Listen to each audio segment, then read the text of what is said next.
Okay, Assalamualaikum. Selamat pagi pada semua calon-calon pelajar, pada tetamu-tetamu yang hadir pada sesi wawancara pada pagi ni. Sementara kita menanti kita punya speaker untuk join kita. Okay, Datuk dah masuk dah. Okay, apa khabar Datuk? Datuk, voice tu tak dengar Datuk, dia mute. Datuk punya voice tu mute.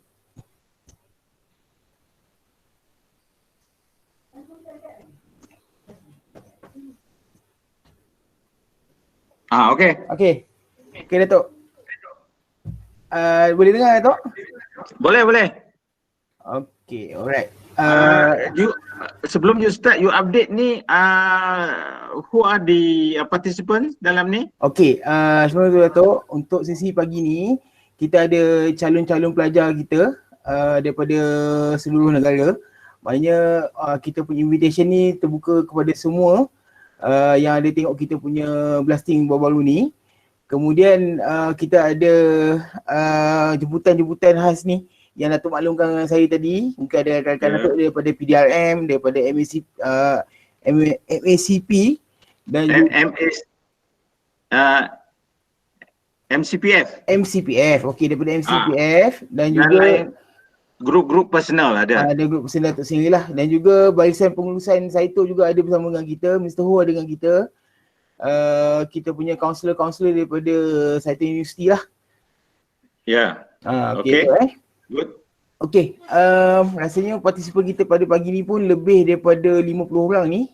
Untuk makluman Datuk, kita punya sesi pada pagi ni akan bersiaran langsung terus daripada Google Meet dan juga di Facebook Live, di Saito Security Academy Facebook. So ada dua medium yang kita gunakan pada pagi ni. So maknanya live ni akan berjalan di dua platform ni Datuk di Facebook pun ada, di Google Meet ni pun ada. Okey, saya akan gunakan bahasa dua bahasa Inggeris dan juga bahasa Malaysia. Okey? Boleh. Tak ada masalah. Okey, thank you. Rasanya tanpa membuang masa. Okey, Assalamualaikum, selamat pagi kepada semua yang hadir pada sesi wawancara pada pagi ni.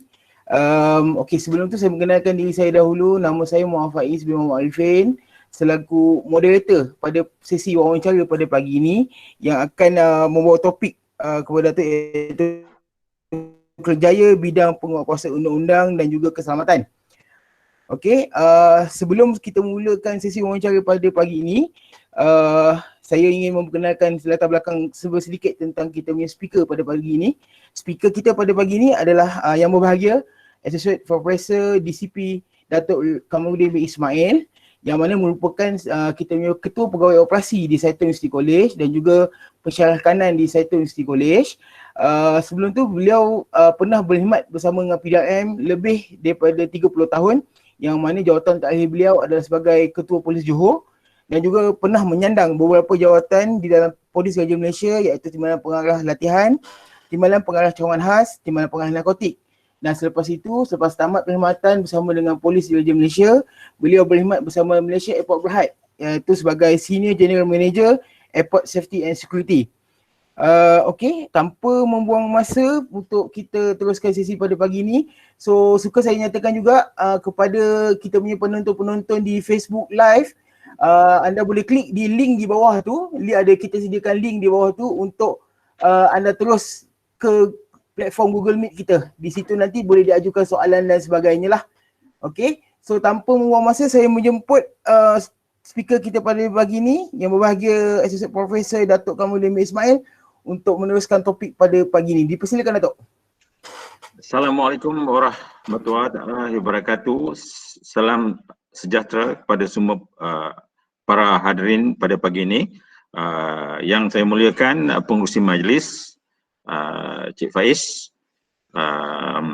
selaku moderator dalam sesi yang kita akan adakan secara santai, ya. Kita santai-santai saja pada pagi ini.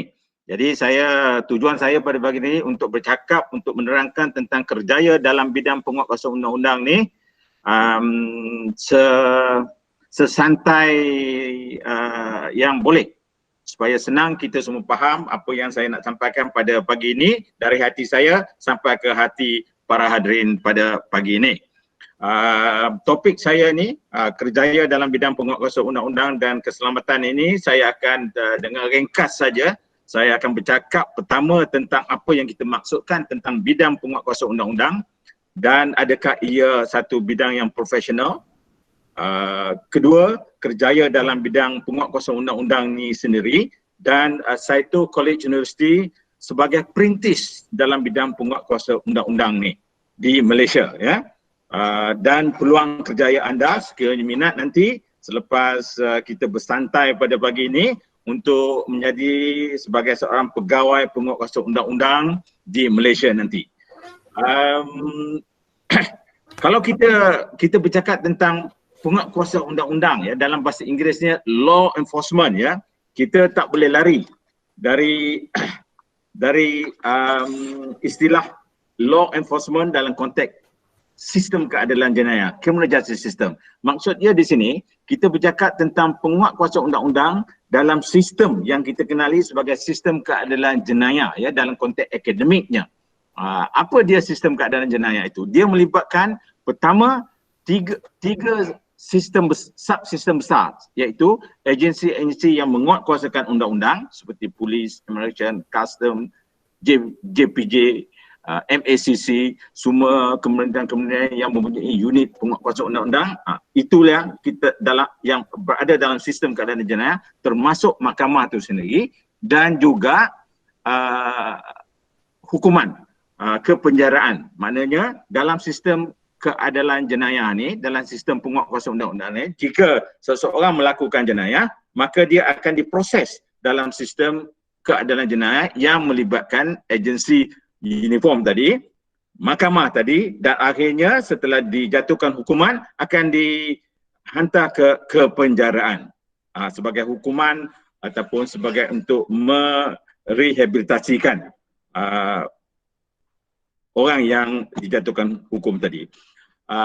Kita bercakap tentang penguatkuasaan undang-undang ni, ya, di Amerika, di England, ya, dan di overseas, ya, bidang penguatkuasaan undang-undang ni telah wujud sejak 60-70 tahun dulu.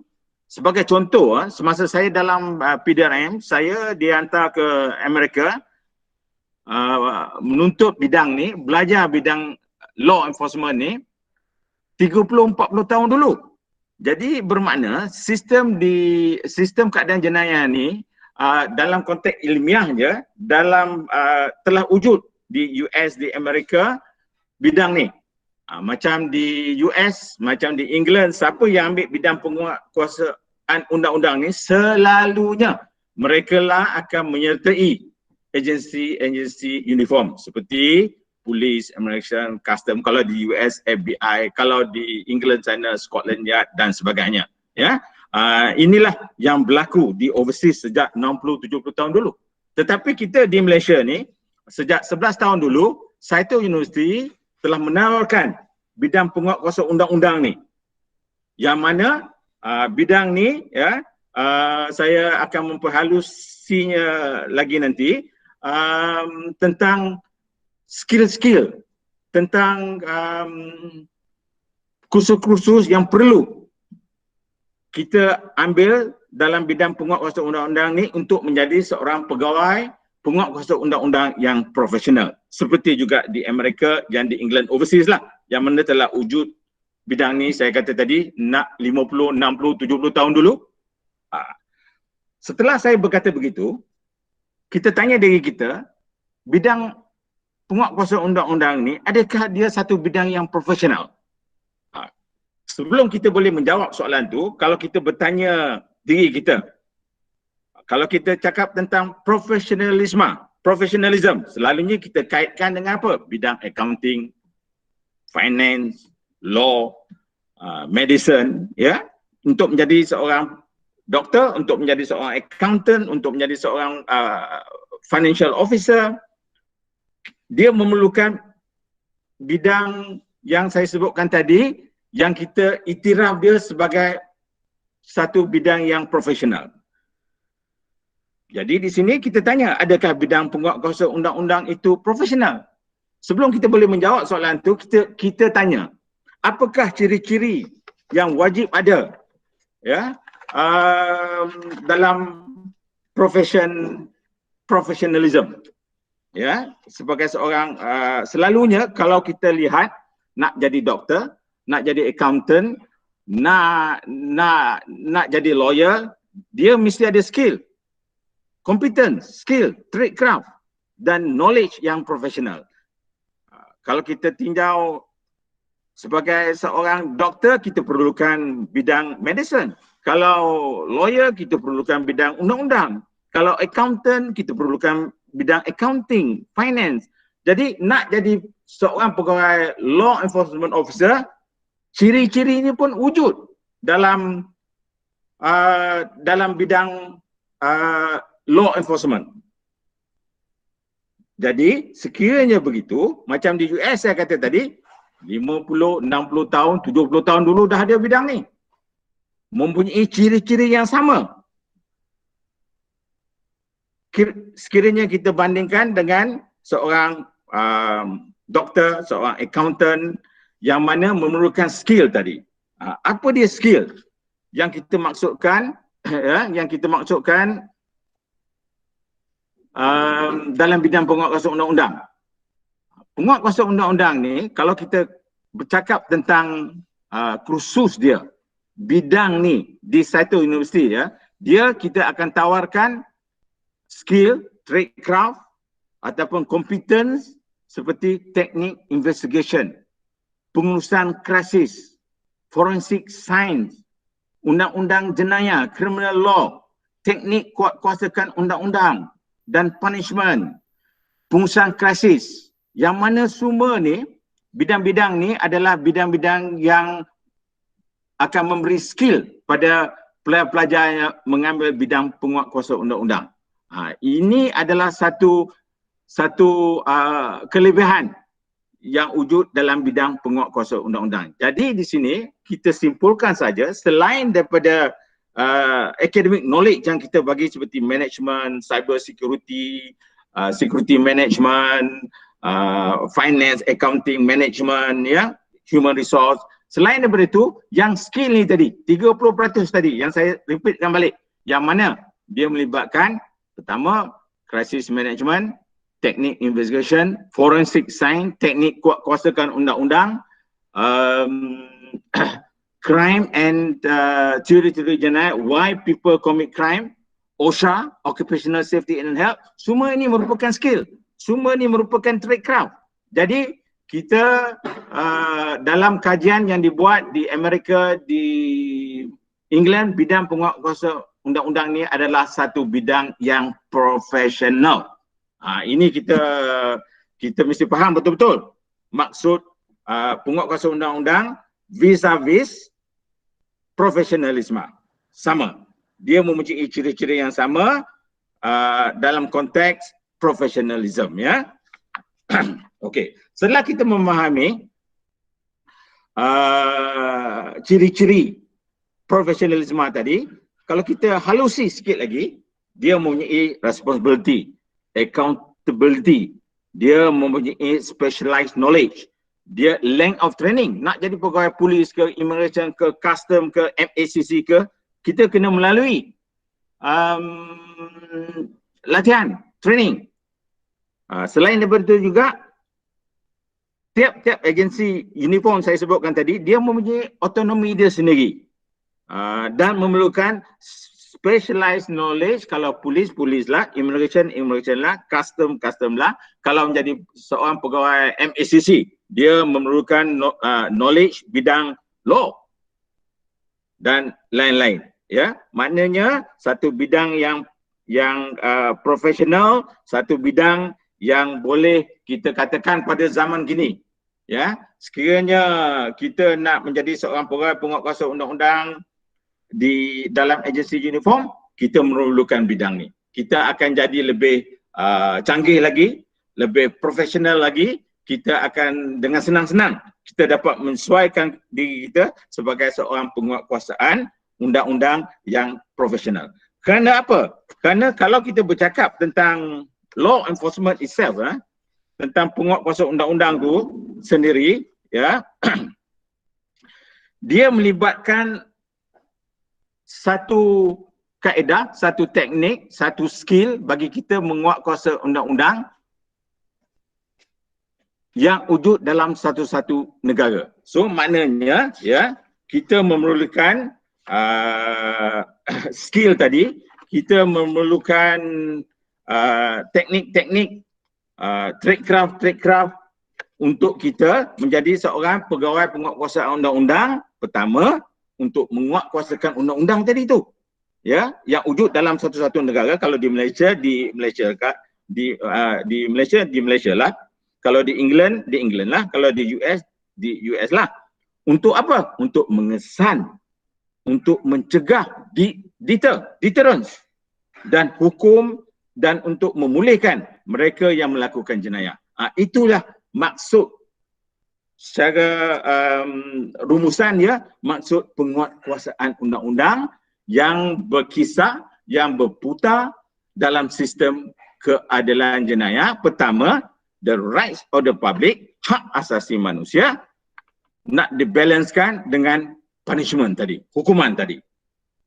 Ya, jadi saya harap kita jelas tentang penguatkuasaan undang-undang yang kita maksudkan sebagai seorang pegawai penguatkuasaan undang-undang yang profesional, yang mana fungsi dia, yang mana tugas utama dia untuk menguatkuasakan undang-undang dalam satu-satu negara.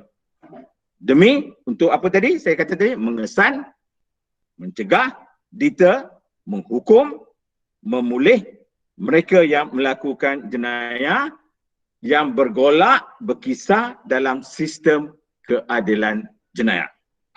Inilah yang kita maksudkan penguatkuasaan undang-undang.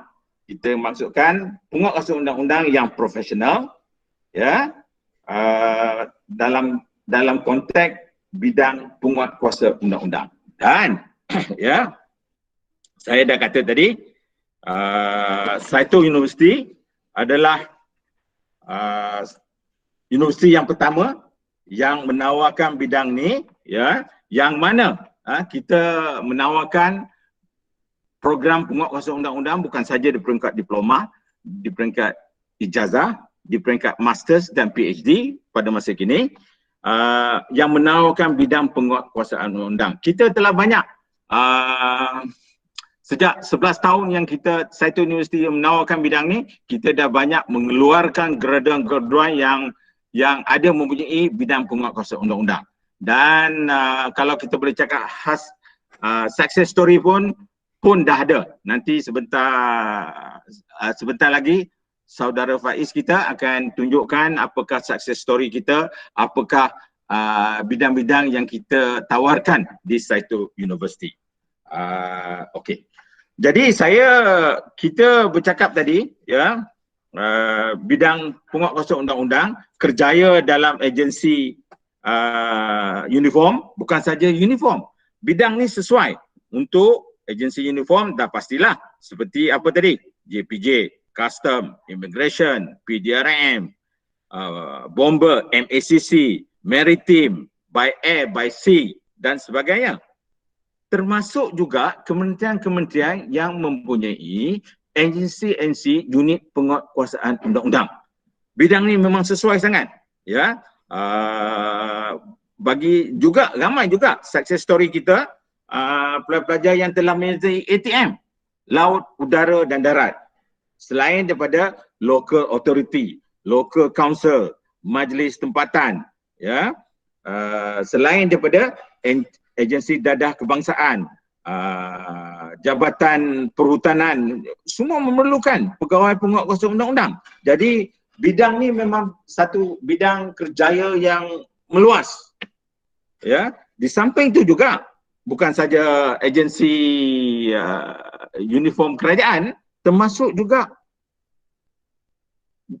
agensi government link company seperti Malaysia Airport. Malaysia Airport dah pasti. Kita mempunyai security guard, pegawai keselamatan yang mempunyai polis bantuan, kuasa polis bantuan.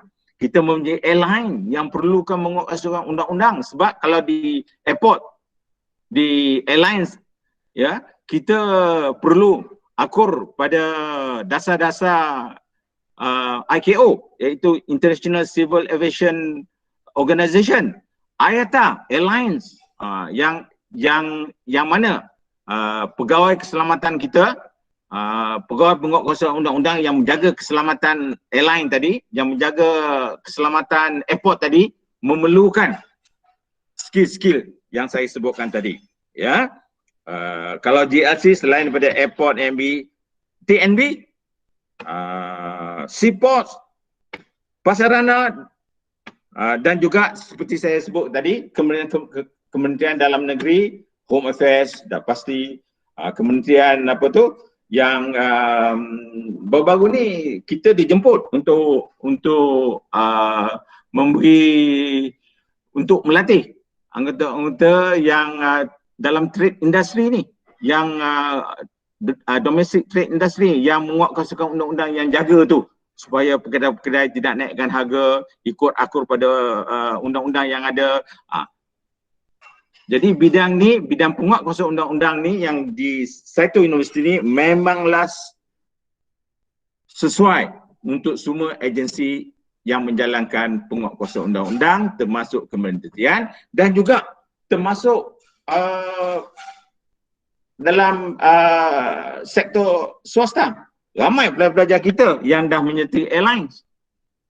Ya, ramai pelajar-pelajar kita yang dah menyertai Shell, Petronas dan sebagainya. Jadi pendek katalah, kalau saya boleh rumuskan, bidang penguatkuasa undang-undang ni akan memberi laluan pada kerjaya anda tadi dalam agensi sebagai pegawai penguatkuasa undang-undang yang profesional. Okey. Saya rasa saya telah menyentuh tentang bidang penguatkuasa undang-undang ni. Ingin saya untuk merumuskan bagi akhir kata tadi, apakah bidang-bidang yang kita tawarkan di satu college universiti kita. Bidang penguatkuasa undang-undang ni di peringkat, saya kata, diploma yang terbuka luas untuk siapa-siapa pelajar yang punya SPM, STPM. Kalau nak buat diploma dalam bidang penguatkuasa undang-undang, program ni memang sedia ada sejak 11 tahun yang lalu. Di peringkat ijazah pun begitu juga. Kalau anda minat, anda mempunyai STPM, mempunyai diploma, untuk melanjutkan ke peringkat ijazah, bidang penguatkuasa undang-undang ni pun kita sediakan. Bukan saja untuk pelajar yang membuat sepenuh masa, pada masa kini juga kita ramai, sejak 10 tahun dulu, kita ramai dah ada pelajar-pelajar yang adult learning khas untuk PDRM, Immigration, Custom, JPJ, yang mana mereka ni datang ambil bidang ni sama ada peringkat diploma, ijazah ataupun masters dalam bidang penguatkuasa undang-undang. Ramai dah kita keluarkan, khususnya daripada PDRM, ya, pelajar yang ingin meningkatkan pembelajaran dia, yang ada SPM untuk ambil diploma, ataupun yang ada diploma untuk ambil ijazah, yang ada SPM untuk ambil ijazah. Ramai mereka ni adult learning ni, daripada polis, immigration, custom dan sebagainya, termasuk juga MACC, ya, dia orang ambil bidang ni pada hari Sabtu, pada hari Minggu. Saya memang jadi pensyarah pada pelajar adult learning ni, pada hari Sabtu, pada hari Minggu. Jadi pendek kata, kita menawarkan bidang penguatkuasa undang-undang ni sama ada full time dan juga part time bagi mereka-mereka yang ingin belajar pada hari Sabtu, pada hari Minggu, yang sedang bekerja sekarang. Inilah kelebihan satu universiti kita, ya. Saya sebagai bekas pegawai polis, saya dapat melihat betapa manfaatnya bidang penguatkuasa undang-undang ni pada mereka yang sedang bekerja. Sebab, saya repeat balik, ya, sebab apa? Bidang ni bukannya purely 100% academic knowledge. No. Bidang ni merupakan 30% skill dan 70% academic knowledge. Saya repeat balik, saya selalu suka tekankan tentang apa yang tradecraft yang kita bagi. Teknik menyiasat, forensic science, pengurusan krisis. Kita tengok krisis berlaku banyak. Kita tengok MH370, krisis berlaku. Kita lihat bagaimana krisis berlaku, banjir dan sebagainya. Jadi bidang pengurusan krisis memang penting. Jadi kita tawarkan bidang pengurusan krisis, teknik investigation, forensic science. Forensic science kalau kita kalau kita lihat forensic science, kalau kita tengok TV ya, bila berlaku jenayah-jenayah besar, siapa yang pergi? Pakar-pakar forensic science.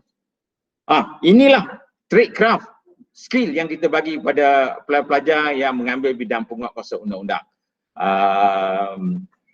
Selain daripada itu, teknik kuatkuasakan undang-undang, kita juga OSHA kita bagi. Semua ni adalah merupakan skill ya, yang mana tradecraft yang sangat penting. Kalau saya boleh bercakaplah, sebab zaman saya dan zaman rakan-rakan saya, kalau kita masuk polis dulu dengan SPM, STPM, siapa yang ada diploma, ada yang ijazah tu memang nasib baiklah. Tetapi pada zaman kini, ya, sekiranya kita mempunyai bidang penguatkuasaan undang-undang tak ada di Malaysia pada masa tu. Saya masuk polis adalah berlandaskan dengan SPM, STPM. Kebetulan saya memang ada diploma pentadbiran awam lah. Tetapi bidang penguatkuasaan undang ni belum ada lagi di Malaysia. Saito University ada Prentice College pertama yang menawarkan bidang ni. We are very proud of it, dan kita akan terus bergolak dalam bidang ni sebagai perintis dalam bidang penguatkuasaan undang-undang. Saya yakinlah 5-10 tahun akan datang nanti, siapa-siapa yang nak menjadi pegawai penguatkuasaan undang-undang akan memerlukan sangat-sangat bidang penguatkuasaan undang-undang. Sebab apa? Kita dah prepare dia, kita dah latih dia, kita dah didik dia dalam bidang yang mana mirip kepada menjadi seorang pegawai penguatkuasaan undang-undang yang profesional. Saya yakinlah akan datang 10 tahun akan datang, bidang ni akan menjadi permintaan pertama untuk siapa-siapa yang minat untuk menjadi pegawai penguatkuasaan undang-undang yang profesional. Saya rasa saya dah bercakap lebih daripada 20 minit. Saya kata saya berhentikan saja di sini.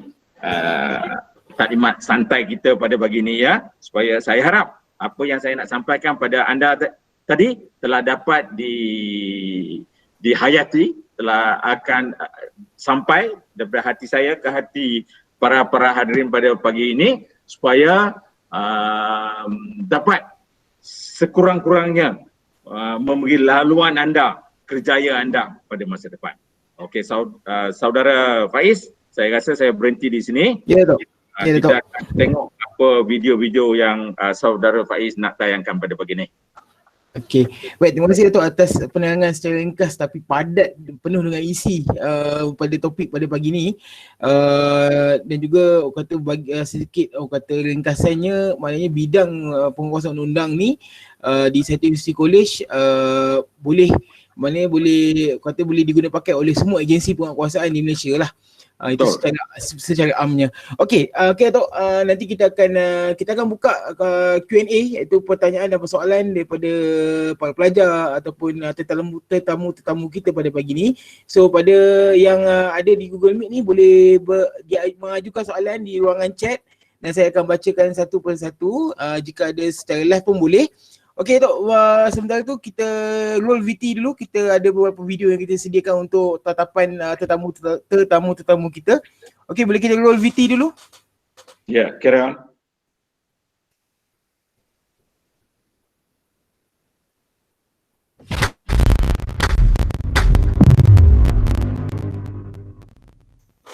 Okey, Assalamualaikum. Saya Rafika Asila binti Rahim. Sekarang ni saya sedang sambung belajar dalam Bachelor in Art of Law Enforcement Investigation. Sekarang saya bekerja di Jabatan Penjara sebagai penolong penguasa penjara. Kenapa saya memilih untuk sambung belajar walaupun saya dah ada jawatan tetap sekarang? Kerana saya rasa sekarang ni persaingan semakin sengit lah. Diploma tu tak cukup pada saya dan saya perlu improvement dalam career advance akan datang untuk menaikkan pangkat misal kata atau untuk bertukar ke jabatan lain. Okey, kepada graduan sekalian saya ucapkan tahniah dan saya harap jangan berhenti setakat ini kerana perjalanan masih jauh. All the best dalam kerjaya akan datang. Good luck.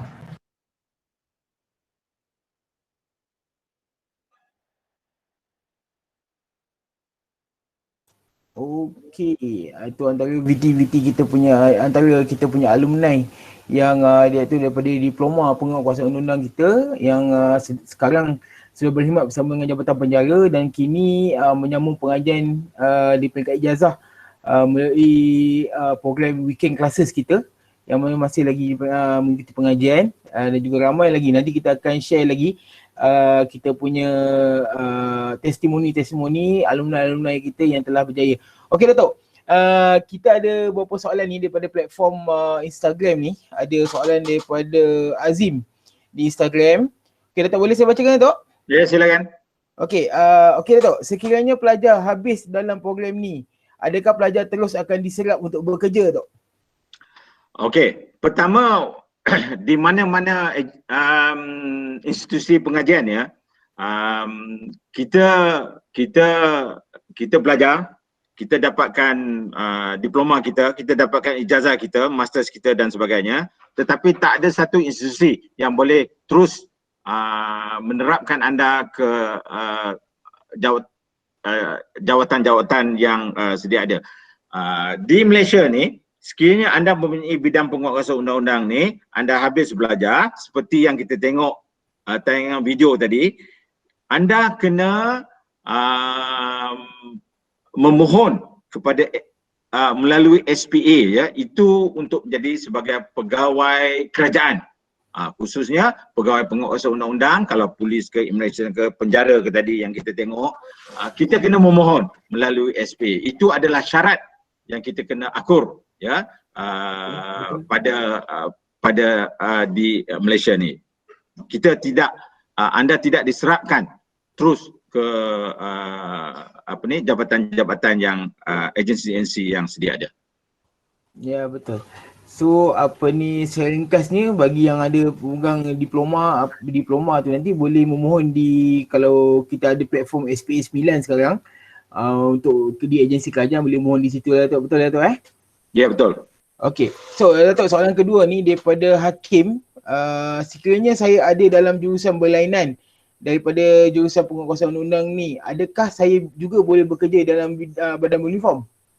Jawabnya boleh lah, sebab saya sebut tadi, kita di Malaysia ni kita gunakan semua bidang, tetapi sejak bertahun-tahun kita ambil semua bidang lah. Kalau boleh saya cakap contoh PDRM ya, kita ambil bidang management, accounting, finance, law, criminology, counselling, sebab kita memerlukan. Tetapi dengan adanya bidang penguatkuasaan undang-undang ini, law enforcement ni, seperti mana berlaku di US, di England, kalau anda mempunyai bidang ni, kesesuaian anda itu akan melebihi dengan bidang-bidang yang lain. Sebabnya anda dah belajar teknik menyiasat, forensic science, teknik kuatkuasaan undang-undang, criminal law, crisis management. Jadi kalau anda memohon untuk jawatan pegawai penguatkuasaan undang-undang di mana-mana agensi uniform, sudah pasti kalau anda dibandingkan dengan pelajar-pelajar yang mempunyai bidang manajemen contoh dia, anda akan menyerlah, akan lebih sesuai lagi sebab anda dah ada kata orang asas, jurisprudence, falsafah bidang penguatkuasaan undang-undang. Ini kelebihan program ni. Ya, itu jawapan saya pada pertanyaan tadi. So maknanya boleh apa-apa bidang sekalipun, cuma kalau kita ada bidang penguasaan undang-undang ni dia beri kelebihan lah kepada pelajar. Betul tak? Yes. Okey, Tok, soalan seterusnya ni. Banyak soalan ni Tok daripada platform sosial media kita ni. Okey. Daripada Fazli. Adakah selepas habis pengajian diploma saya ni, boleh ke saya nak mohon pangkat sarjan dalam PDRM? Okey. Yang saya tahu dulu sebelum ni PDRM ada mengambil direct entry. Siapa yang mempunyai diploma, ijazah dan sebagainya diambil sebagai sarjan. Tetapi saya dipahamkan pengambilan direct pada sarjan sekarang ni belum dibuka lagi. Itu kita kena tunggulah. Maknanya anda kena tunggu sekiranya PDRM bersedia untuk mengambil semula direct entry ke pangkat sarjan. Ya. Alright. Maknanya dia kena rajin-rajin tengok website Tok, tengok tengok iklan-iklan. Kita pun boleh bantulah kalau anda menuntut ambil bidang ni di Saito University, kita akan maklumkan anda dari masa ke semasa tentang perkembangan bidang penguasaan undang-undang ni. Betul. Kalau kata nak tahu lebih lanjut, kita pun akan bagi salukan maklumat kepada setiap para pelajar kita lah. Ya, betul. Okey Tok, ada tak yang bertanya ni? Rasanya soalan ni Datuk dah menjawab tadi. Adakah dalam bidang ni APMM ni termasuk sekali tak? Dah ada contoh pelajar kita yang dah habis pengajian ni menyertai ATM. Itu tak ada. Boleh jawabnya lah. Boleh Tok Dia tak kisah janji dia dalam agensi penguasaan dia boleh mohon. Betul Tok Ya, saya. Okey Tok, sebelum saya teruskan dengan soalan-soalan saya lagi ni, nanti selepas ini suka saya ingatkan kepada semua calon-calon pelajar dan juga yang mana berminat, selepas sesi dengan Datuk ni nanti, kita akan ada satu lagi sesi yang mana bagi yang berminat boleh stay selepas kita tamat dengan Datuk ni nanti. So stay nanti kita akan beritahulah tentang berapa pendaftaran, macam mana struktur yuran, kita akan beritahu semua sekali lah apa scholarship yang kita tawarkan kepada pelajar-pelajar kita lah. Okey Tok, sementara kita menantikan soalan-soalan seterusnya daripada platform-platform sosial media kita ni, kita teruskan dulu dengan kita punya video kedua ni, testimoni daripada alumni kita, mungkin menjadi inspirasi kepada calon-calon pelajar kita insyaAllah. Baik ni, kita roll VT dulu.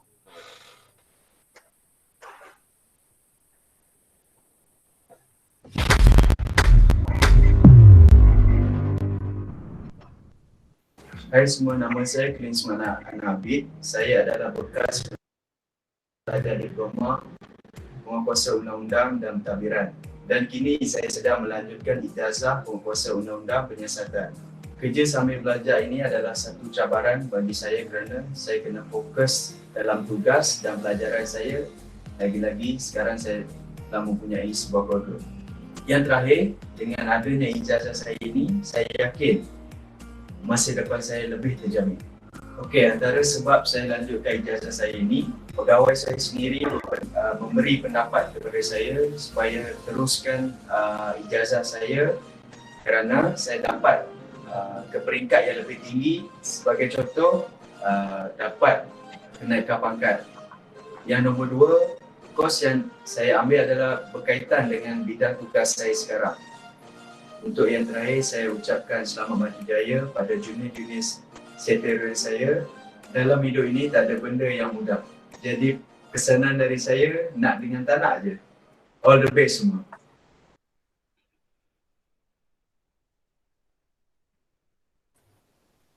Okey, itulah antara kita punya testimoni pada alumni kita yang mana setelah tamat pengajian dan kini berkhidmat dengan agensi penguasaan seperti tadi itu bersama dengan Angkatan Tentera Malaysia yang mana di bawah Air Force, Tentera Udara. Dan suka juga saya beri sedikit maklumat yang mana selain daripada agensi-agensi yang telah Datuk Kamaluddin nyatakan seperti Badan Beruniform, agensi-agensi bukan beruniform juga boleh kalian juga boleh berkhidmat. Sebagai contoh, agensi anti dadah kebangsaan, KPDNKK, LHN dan sebagainya. So jangan orang kata kalau tak layak untuk badan uniform, jangan fikir anda tak layak untuk terus berkhidmat di agensi penguasaan. Masih banyak lagi agensi-agensi penguasaan yang ada di Malaysia yang anda boleh berkhidmat selepas tamat pengajian. Okey Dato', ada soalan ni daripada pelajar kita di ruangan chat kita di Google Meet ni. Okey, satu soalan daripada Rafizi Shah, kalau tak salah saya ni. Okey, Rafizi Shah, bolehkah sambung belajar selepas mendapat tawaran polis constable? Jawabnya boleh. Sebab kita yang saya sebut tadi, ramai daripada anggota-anggota polis, pegawai-pegawai polis yang melanjutkan pembelajaran mereka pada hari Sabtu, pada hari Minggu dalam program yang kita namakan Adult Learning PACE program, ya. Itu memang tak ada masalah lah, ya. Dan saya juga ingin mengaitkan balik semula soalan yang earlier tadi, adakah bidang penguasaan undang-undang ini sesuai untuk ATM. So sebagai contoh tu dah memang jelas. Pegawai kita yang tadi tu daripada unit udara. Ya, betul. Okay, go on. Ada Okay. soalan lagi? Ada lagi tu, apa ni? Okey. Okey, daripada Arif Lagan, kita punya student LEA 163 tu. Okey, Ya. boleh tak can explain about special branch in police? Wah. Oh, ni soalan dia. agak mudah. Okey lah. Special branch. Saya dalam polis dulu, salah satu jawatan yang saya pernah menyandang bukan saja jadi pegawai special branch di peringkat daerah, peringkat negeri, tetapi juga saya sebagai deputy director special branch. Kerja special branch ni saya ringkaskan sajalah. Kalau nak tahu, join PDRM. Lepas tu Betul. masuk jadi pegawai cawangan khas. Memang satu department yang menjadi tulang belakang kepada PDRM. Kita dalam special branch kita menjaga ketenteraman awan dan kita collect intelligence untuk kita menentukan bahawa keselamatan kita wujud di negara kita. Kalau selalunya special branch ni sama juga di tiap-tiap negara, US ke England ke Europe ke, masing-masing mempunyai special branch unit dia masing-masing. Intelligent branch kita panggil tu, ya. Memang tugas dia untuk menjaga, untuk mengutip maklumat mengenai keselamatan negara. Itulah tugas special branch secara amnya. Dia nak tahu lebih-lebih kena masuk PDRM dulu tu. Memang kena masuk. Okey. Okey tu, ada satu soalan ni tentang dia tanya macam daripada Iz Alshad, macam mana kalau SPM kurang cantik, adakah dapat belajar di Saito? Okey, yang saya pun memang terlibat dalam marketing yang memerlukan kita untuk belajar di peringkat diploma ke SPM, khususnya di peringkat diploma, ya.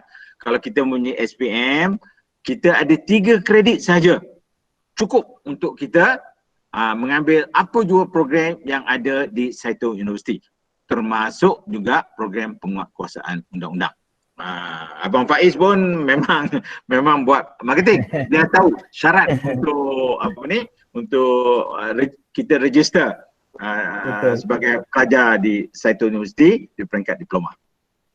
Macam saya nyatakan tadilah, untuk tahu lebih detail tentang syarat kelayakan masuk, yuran dan sebagainya, yang mana berminat nanti boleh tunggu selepas kita tamat sesi bersama Datuk, boleh tunggu dan nanti kita akan bagi penerangan seterusnya lah tentang apa yang perlu dilakukan selepas ni. Okey Datuk, ini ada satu soalan daripada ni, saya agak menarik, banyak soalan yang masuk tapi saya ambil dulu yang mana penting dulu. Ni daripada Syaksik Amin, rasanya daripada tetamu kita Datuk. Okey Datuk, tadi Datuk ada cakap tentang cara untuk mencari keseimbangan hak asasi manusia dengan hukuman. Soalan saya ialah, dari manakah sumber rujukan untuk perkara-perkara di atas? Bidang-bidang yang kita tawarkan dalam kursus kita, ya, akan memberi anda petunjuk tentang apa yang kita maksudkan dengan keadilan, justice. What is justice? Jadi bidang yang kita ambil nanti, selepas kita habis belajar nanti, kita sekiranya kita peka pada pembelajaran kita, kita akan dapat mengimbangkan apa yang kita maksudkan dengan penguat kuasa undang-undang dan keadilan. Itulah asas kata orang pokok ataupun intipati bidang penguat kuasa undang-undang. Maknanya kita jadi seorang pegawai yang profesional dalam menguat kuasakan undang-undang dalam konteks kita mengutamakan keadilan. We have to be fair. The law, when we enforce the law, kata orang tanpa segan, tanpa takut adalah kita accountable pada undang-undang tu. Itulah yang kita masukkan keadilan. Ya. Okey, terima kasih Datuk. Okey, soalan seterusnya Datuk. Ui, banyak soalan masuk ni Datuk. Saya kena baca, kena pilih satu persatu ni. Pilih yang penting dulu. Okey. Okey, ni satu ni. Sekiranya nak masuk Saito daripada Siti Awadah. Sekiranya nak masuk Saito, adakah BMI BMI ditetapkan? Okey, secara saya cuma sebutkan sepintas lalu tadi, selain daripada kita perlukan bidang penguat kuasa undang-undang ni, of course lah, semua pekerjaan baik polis, macam kata nak jadi cikgu pun kita mesti, fizikal kita mesti cukup lah. Mengikut kehendak-kehendak yang diperlukan dalam agensi-agensi tadi. Ya, jadi jawapannya ya, perlu. Kita mesti mempunyai syarat-syarat fizikal yang dikehendaki dasar pada tiap-tiap agensi yang menawarkan bidang jawatan kerja tadi. Okey. Sedikit penambahan kepada Siti Awadah. Apa yang dimasukkan oleh Datuk adalah selepas tamat pengajian untuk memohon ke mana-mana agensi, memang dia ada dia punya syarat-syarat yang ditentukanlah, termasuk dengan BMI. Tetapi untuk menyambung pengajian di Saito Institute College, kita tidak melihat dulu pada BMI, cuma pada syarat kelayakan masuk, sama ada anda daripada SPM, STPM ataupun diploma ataupun ijazah untuk ke peringkat yang master lah. Okey. So ini ada satu soalan daripada, jika ada rabun sikit Datuk, adakah boleh join mana-mana agensi kerajaan? Rabun ni itu kita seperti kita sebut tadi lah, kita kena akur pada syarat yang ditetapkan oleh agensi yang mengundang anda untuk untuk menjadi anggota dalam agensi masing-masing ya. Kalau rabun tu, kalau yang saya tahu, kalau kita rabun tu selalunya apa juga pekerjaan lah. Kalau kita rabun, memanglah kita tak dapat menjalankan tugas yang dengan baik ya. Jadi syarat kalau anda rabun tu mungkin anda kena ubatilah tadi. Rabun kerana apa? Kerana sebab cataract ke dan sebagainya, boleh diubati. Okey. Okey Datuk, ini saya baca soalan terakhir, ada dua soalan terakhir, saya buka pada dua lagi soalan. Kemudian masa pun agak menceburi kita ni. Okey Datuk, ada satu lagi soalan berkenaan dengan special branch itu tadi. Sir, is special branch police is like counter terrorism or with plain clothes? Okay, minat special branch. I'm happy. We have a lot of interest in the special branch. I think PDRM will be happy also to know there are a lot of citizens who like to become special branch officers. That is good for the country. Yeah, if you are qualified, certainly once you join PDRM, you can become a special branch officer. Okay. Normally, special branch officers, we don't wear uniform. Our daily uniform is the normal civilian clothes. Yeah, because we need to be part and parcel as the part and parcel of the citizen. Yeah. Therefore, in our daily work, we don't wear uniform. We wear civilian clothes. Yeah. So I hope I answered that question lah. Ramai minat Datuk dengan special branch ni. Lepas ni ramailah graduan-graduan Saito kita akan join PDRM ni. Alhamdulillah. I hope it will remain that way. Kalau siapa yang ada minat tu, I'll be happy. You can contact me. I can talk more lah on a personal note. Okay Datuk, ni rasanya Datuk boleh jawab soalan terakhir ni. Okay, morning Datuk. Saya Kenny dari MPP Saito. Ingin bertanya berkenaan kenaikan pangkat PDRM. Berapakah tempoh untuk kenaikan pangkat? Contoh dari inspektor ke assistant superintendent ASP. Okay, bagi mana-mana jawatan ya dalam PDRM ya, pangkat yang kenaikan pangkat ni adalah pertama berlandaskan pada kekosongan.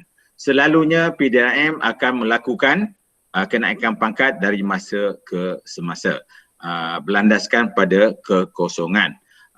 Bagi pengetahuan anda, pengalaman saya lah senang cakap, saya join the PDRM as an inspector, if I'm not mistaken, within less than 10 years. I was acting assistant superintendent. Then I was acting DSP within 2-3 years. Then I was within 1 year, 1.5 years, saya dinaikkan ke pangkat superintendent and ACP and so on until saya jadi Ketua Polis Johor ya, yang menyandang pangkat Deputy Commissioner. Pangkat tu tertakluk pada kekosongan pada, of course, kalau anda nak naik pangkat, pertama anda mempunyai prestasi yang baik, cemerlang, anda mempunyai pengalaman yang cukup, dan anda, kalau anda ada academic qualification, it helps to score extra points in your promotion. Betul. Itulah. Agak orang kata untuk dapatkan kena pangkat ni, kita orang kata kena ada usaha sikit tu Maksudnya keyakinan, komitmen, bekerja dan sebagainya. Ui, Datuk rasanya tu ini soalan ni memang suka dengan special branch ni. Okey. Ni boleh saya buka satu lagi Datuk? Boleh, ada special branch lagi? Aduh. Ada. Okay, sir, special branch police will handle what kind of cases? Okay, let me just summarize it lah. The role of special branch is to collect intelligence and disseminate the proper intelligence to the various departments that is responsible for that particular crime or for that particular issues. So okay, dia dalam bahasa Inggeris kan tanya? Betul. So I answer you in English. Okey, rasanya menjawab soalan-soalan ni kepada kita punya kepada kita punya calon-calon pelajar dan juga pelajar kita ni. Okey Datuk, masa pun agak mencuburi kita. Boleh tak Datuk bagi kata-kata akhir, kata-kata orang kata kepada kita punya calon pelajar, kepada pelajar-pelajar kita yang mana berminat dan yang sedang mengikuti pengajian di Saito University College dalam bidang penguasaan undang-undang ni. Silakan. Okey.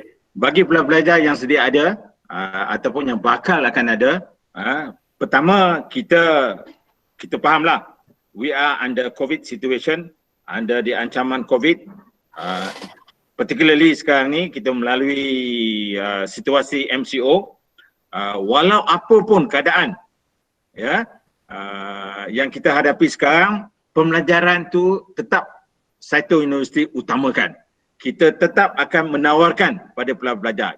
Bagi pelajar yang sedang mengikuti program di Saito University, kita ada hybrid program, iaitu melalui pertama online learning, dua face to face nanti, mengikut keadaan. Sekiranya kita dapat melandaikan COVID-19 ni, usaha kerajaan, kementerian yang nak membenarkan kita mengadakan face to face classroom dalam bulan 3, harap-harap akan menjadi kenyataan. Maknanya pada masa kini anda mengikuti program hybrid yang mana kita mengadakan pembelajaran ni, learning ni secara online, digital yang mana bukan saja di Malaysia lah, senang cakap, di whole world. Pembelajaran online ni diamalkan selain daripada face to face classroom nanti. Itu satu. Walaupun dalam keadaan COVID ni, kita masih lagi menyediakan program ni, kita masih lagi membuat pengambilan bagi pelajar yang baru untuk mengikuti program kita pada tahun 2012 tu. Kita telah merancang target-target kita pada tahun 2021 ni untuk kita membuat pengambilan berterusan. Bukan saja program penguatkuasa undang-undang, program-program lain macam management, hospitality, ya, dan juga bidang bidang design program dan sebagainya. Kita semua program ni kita masih merancang, masih menawarkan. Jadi saya harap apa yang perlu di sini iltizam anda, komitmen anda, sebab pembelajaran ni kita tak boleh berhenti. Adik-adik yang ada di luar sana, the day we are born, we keep on learning. We never stop learning. Bagi saya dalam keadaan sekarang ni, saya masih lagi learn a lot of new things, a lot of ilmu yang perlu saya tahu. Khususnya dalam keadaan sekarang, COVID situation, I have to learn. So maknanya kita ni tak boleh berhenti pembelajaran. Bagi saya sekiranya anda mempunyai pembelajaran, education, this is a personal thing. Kalau kita ada duit tu akan habis kalau kita spend. Akhirnya akan habis. Tetapi kalau kita ada ilmu, kita ada ilmu peringkat diploma ke, degree ke, masters ke, PhD ke, itu anda, harta benda anda, hak anda, tak siapa boleh ambil. Macam saya. Saya mempunyai bidang bukan saja peringkat diploma, degree, masters dan PhD saya diberi peluang belajar. Itu hak saya, tak siapa boleh ambil daripada saya. Inilah pentingnya ilmu, pentingnya pendidikan. Jadi anda jangan kata orang walau dalam keadaan apa pun, COVID ataupun apa lagi yang pada masa akan datang berlaku, kita tetap belajar, Itu ada orang, kalau bagi orang Islam kalau boleh saya quote lah, Islam mengatakan bahawa kita tuntutlah ilmu hingga ke negeri China. Inilah yang perlu kita ada pada diri kita. Belajar, tetap belajar. Saya harap setelah mendengar penerangan yang secara ringkas, dialog tadi yang kita kita adakan tadi, ini dapat pertama menguatkan iltizam anda, menarik lagi perhatian minat anda. Bagi siapa yang saya tengok pada kali ini lain daripada lain yang pernah saya buat. Ramai yang minat dalam special branch. Okay, never mind. You can contact me. We can talk more on a personal basis, ya. Okay. Selain daripada itu, saya juga dapat tahu ramai juga yang celebrate birthday dia hari ini. Salah seorang adalah Miss Najimah. Dia birthday dia hari ini. Kita ucapkan happy birthday to her. Ya. Okay. Itulah saja yang saya nak sampaikan pada pagi ini. Saya harap I learn something from you, you learn something from us as a Saito University. Maju, tetap maju. Assalamualaikum warahmatullahi wabarakatuh dan salam sejahtera sekali lagi. Okey, terima kasih Datuk atas perkongsian di atas sharing yang diberikan pada pagi ni, dan juga terima kasih juga kepada pihak Datuk kerana sudi meluangkan masa untuk menyampaikan sedikit pengalaman sepanjang Datuk berkhidmat dan juga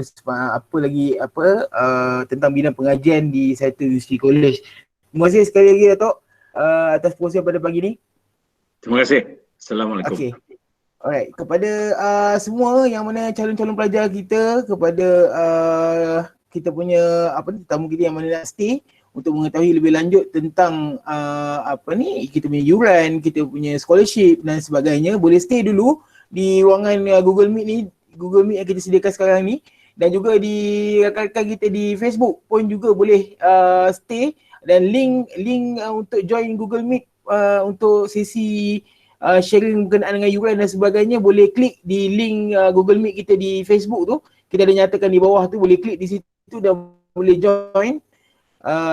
Dan nanti kita akan bagi penerangan tentang semua tentang pendaftaran, bagaimana ingin mendaftar, scholarship yang kita sediakan untuk para pelajar kita dalam bidang penguatkuasaan undang-undang.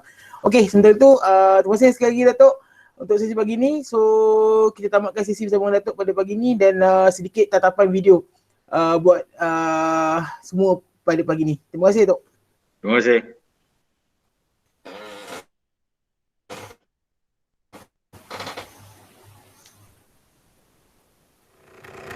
Sekarang pergi pergi kedai belikan telur long. Ya Allah long nih budak nih.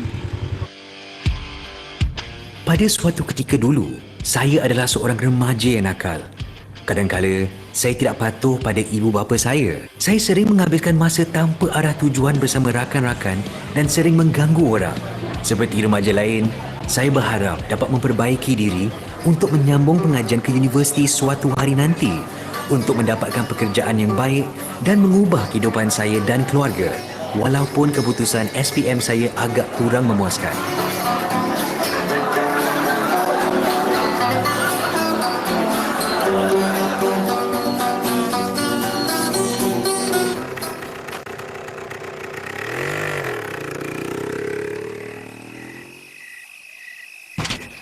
Gila nih. Siapa nih? Nanti itu nih.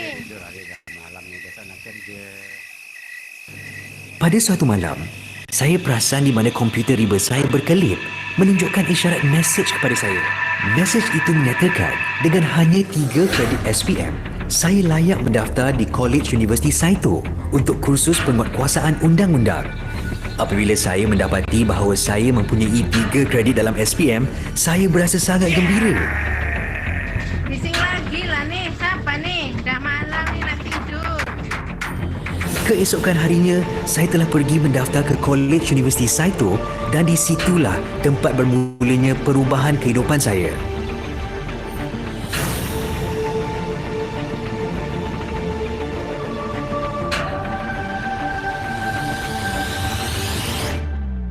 Kursus penguatkuasaan undang-undang yang saya ceburi adalah satu kursus yang sangat menarik dan memberi banyak ilmu pengetahuan kepada saya. Sesi kuliah saya telah memberi satu impak permulaan yang besar dalam hidup saya. Setelah tamat pengajian dalam kursus penguatkuasaan undang-undang, saya telah layak untuk menyertai polis diraja Malaysia. Saya berlatih dan menjalankan tanggungjawab dengan bersungguh-sungguh sehingga saya berjaya dinaikkan pangkat.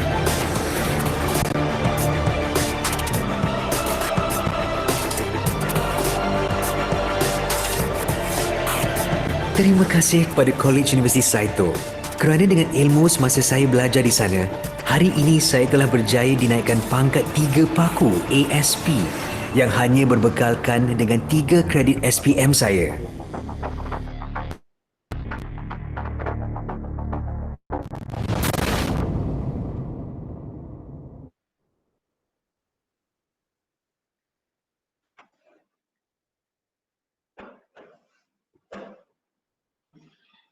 Okey, terima kasih pada calon-calon pelajar kita yang terus menanti di ruangan kita ni. Okey, seterusnya boleh saya serahkan kepada Encik Azrin untuk penerangan tentang pendaftaran dan sebagainya.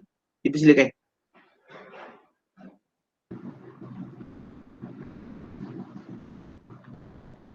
Assalamualaikum. Selamat pagi, selamat tengah hari ya. Okey. So untuk pelajar-pelajar yang mana sekarang masih ada, saya nak tanya dekat sini berapa ramai yang pelajar yang lepasan SPM? Siapa yang pelajar lepasan SPM boleh say yes kat sini. Boleh chat kat komen, saya nak tahu lepasan SPM, yang tengah SPM, yang tengah dah ada diploma ataupun ijazah. Okay, so kita tengok nampak kat sini ramai yang tengah ada SPM, ada juga yang ada diploma tengah SPM. Berapa ramai yang tengah SPM Ramai juga tengah SPM Oh, ada juga yang baru orientasi. Yang tengah SPM ni rasanya tersekat SPM terlepas ni, Cik Azrin. Ya, tengah SPM, dia tengah tunggu untuk SPM untuk bulan 3 ni. So Assalamualaikum dan selamat sejahtera. So hari ini saya nak terangkan berkenaan dengan bab yuran pendaftaran dan beasiswa dan sebagainya. Semua dah dengar tadi berkenaan dengan program iaitu program pengajian daripada Datuk Amaluddin dan Encik Faiz sebagai kita punya host. So kat sini kita nak terangkan berkenaan dengan yuran pengajian So untuk pelajar-pelajar yang berminat dekat Saito University, so sama ada yang tengah tunggu percubaan SPM ataupun student yang dah ada SPM ataupun student yang dah ada diploma ataupun ijazah. Okey. So dekat sini kita ada package ataupun yuran yang berbeza lah dari segi diploma, ijazah ataupun master. Okey, so dekat sini saya nak terangkan berkenaan dengan diploma dulu Okey, so untuk diploma yang mana untuk sekarang ni intake Januari, okey, kita ada bagi peruntukan beasiswa peruntukan beasiswa kepada student-student yang betul-betul berminat. Kita kat sini kita ambil yang mana student yang betul-betul berminat dan student yang kita tak ambil ramai dan kita ambil yang betul-betul rasa ada impian, yang ada orang kata ada matlamat untuk terus pergi ke peringkat diploma ataupun ijazah.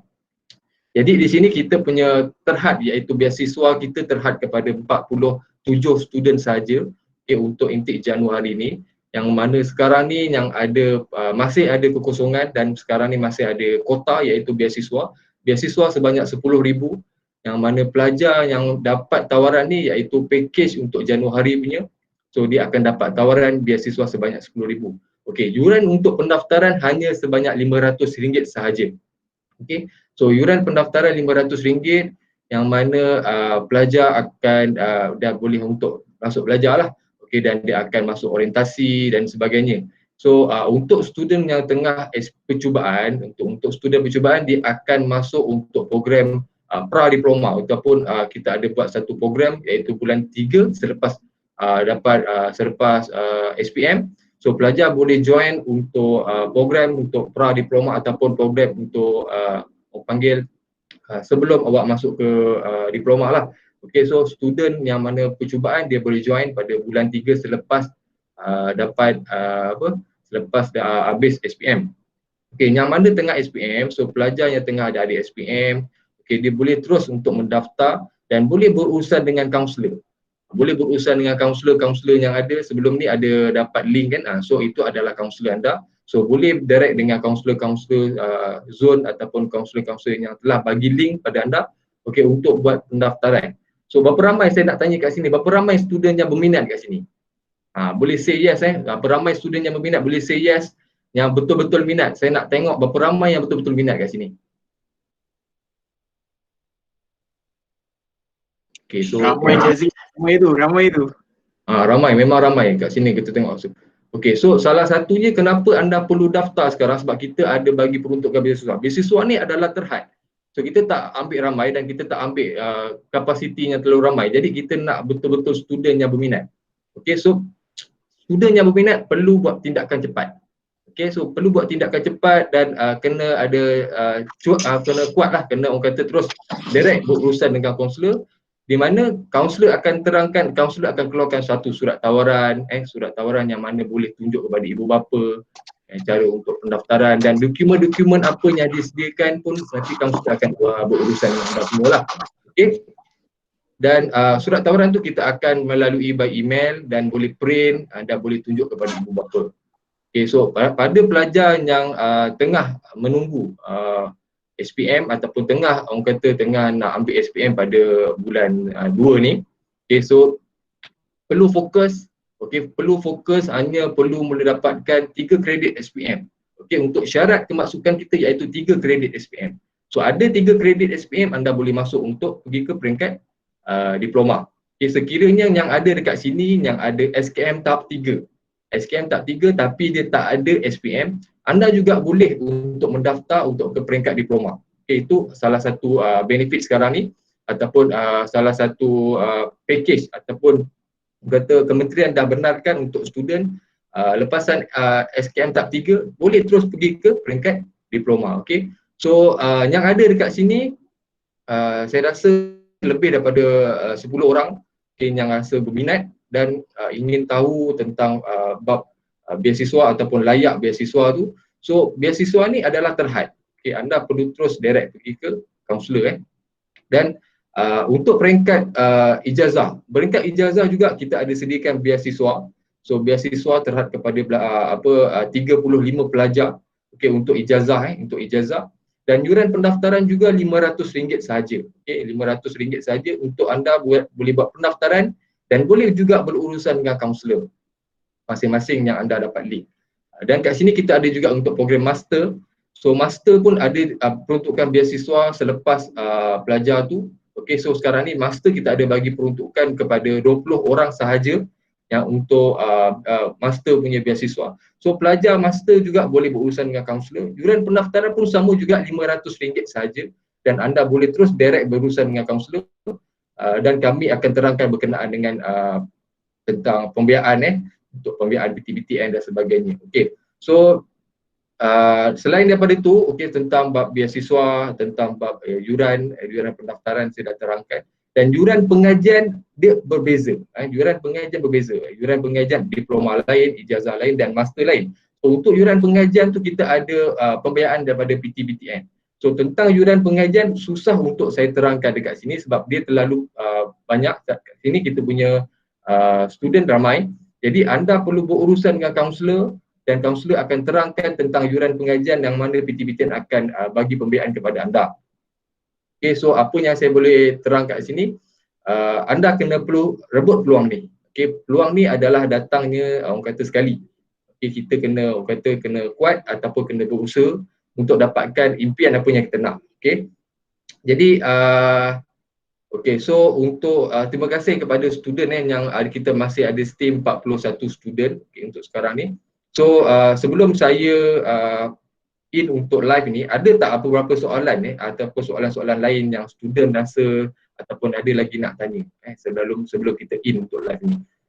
So ada apa-apa nak soalan boleh type dekat kata dekat chat bawah tu Ada lagi tak student-student yang lain nak tanya? Untuk student yang percubaan, anda boleh buat pra pendaftaran ataupun boleh untuk booking beasiswa ataupun kalau kata nak masuk pada bulan 3 boleh buat booking pra pendaftaran. So sebab apa kita perlukan kota ni ataupun kita ada, sebab selepas SPM keluar terlalu ramai permohonan.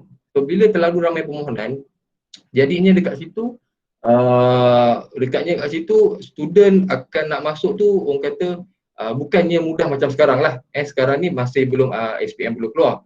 So kalau untuk pra ataupun yang tengah ada percubaan ni, so anda boleh berurusan dengan kaunselor untuk buat pra pendaftaran.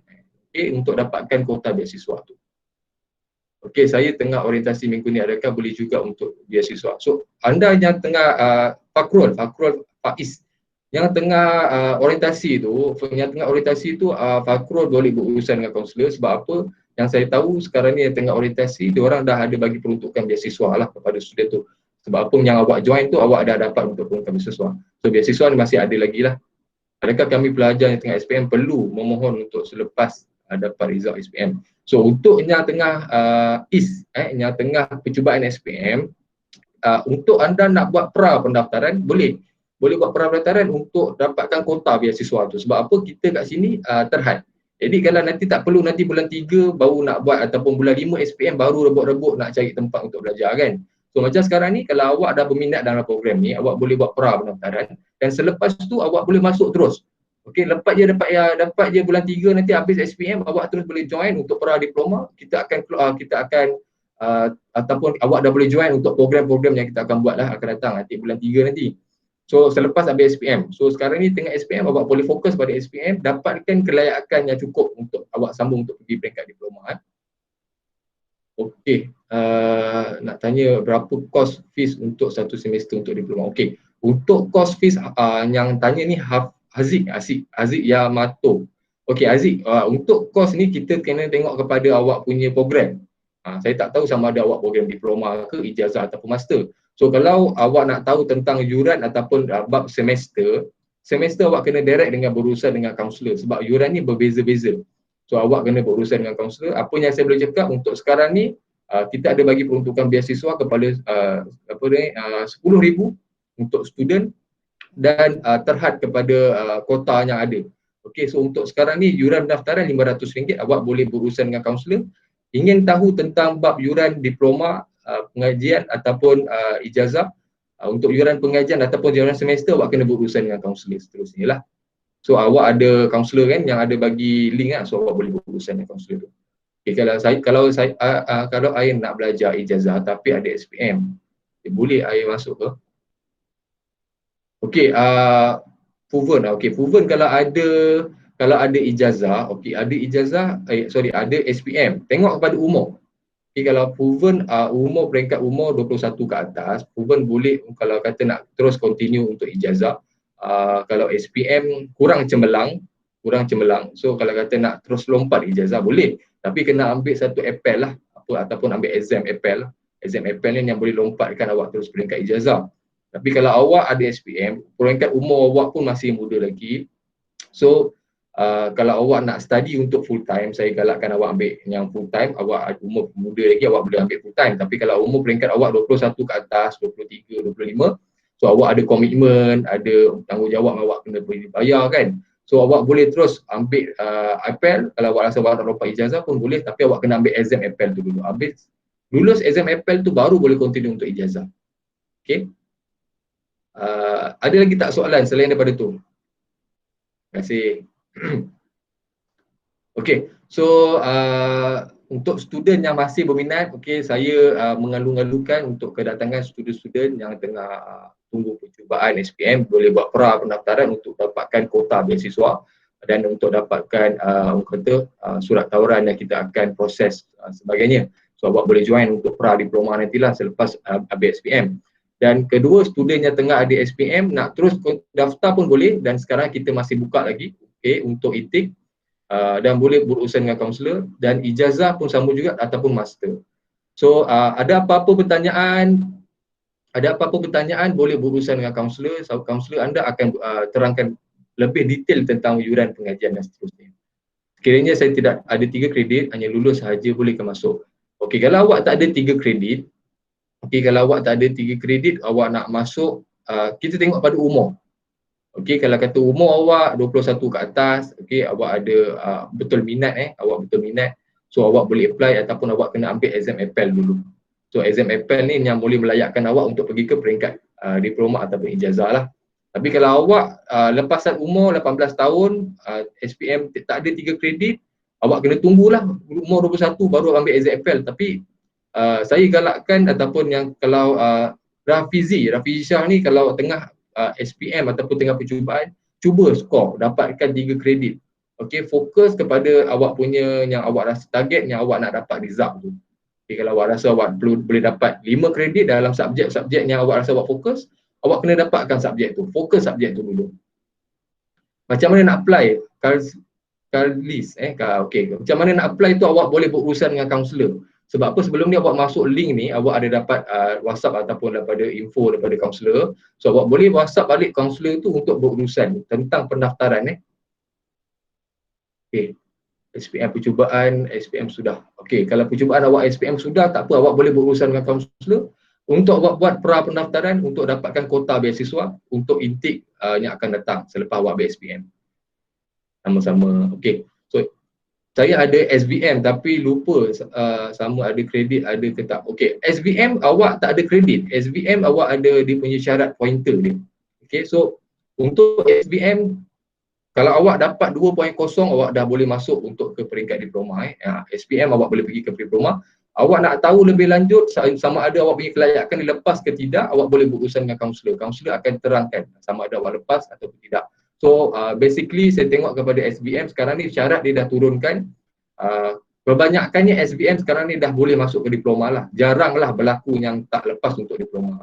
So awak boleh berurusan dengan kaunselor sama ada awak nak tahu sama ada awak lulus ataupun tidak untuk pergi ke diploma.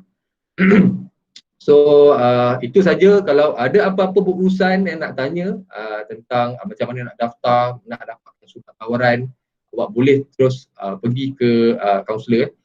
Ya betul, untuk SPM sekurang-kurangnya 2.0 saja untuk SPM 2.0. Itu saja untuk saya hari ini. Untuk Encik Faiz, Encik Faiz saya dah habis terangkan tentang bab program. Okey, terima kasih pada Encik Azrin atas penerangan tentang yuran dan juga sebagainya. Okey, kepada semua calon-calon pelajar, dan calon-calon yang sedang menanti untuk hari peperiksaan SPM pada bulan 3 ni. So untuk pra pendaftaran boleh dilakukan terus kepada kaunselor yang telah anda berurusan. Bertanya terus dengan beliau, dengan mereka ni, dan mereka akan bantu anda A sampai Z lah apa yang patut dilakukan untuk sesi pra pendaftaran. Suka saya ingatkan, good luck untuk calon-calon pelajar kita yang akan menduduki peperiksaan SPM akan datang. dan juga semua sekali stay safe, kita jaga kita dan elakkan 3S, itu saja. Cik Azri ada tambahan? Itu saja. So saya doakan kepada student-student yang tengah nak ambil SPM ni, semoga berjaya, dapat result yang cemerlang. So nanti Yes, kita betul. jumpa lagi pada di Zaitun University, insya-Allah kalau kita panjang umur kita akan jumpa nanti. Ya, betul. Okay, so pada calon pelajar, insyaAllah kalau ada sesi-sesi wawancara akan datang, kita akan maklumkan kembali. Dan stay safe, kita jaga kita, elakkan 3S, amalkan 3S dan juga kita jumpa lagi untuk sesi akan datang. Terima kasih. Assalamualaikum warahmatullahi wabarakatuh. Assalamualaikum.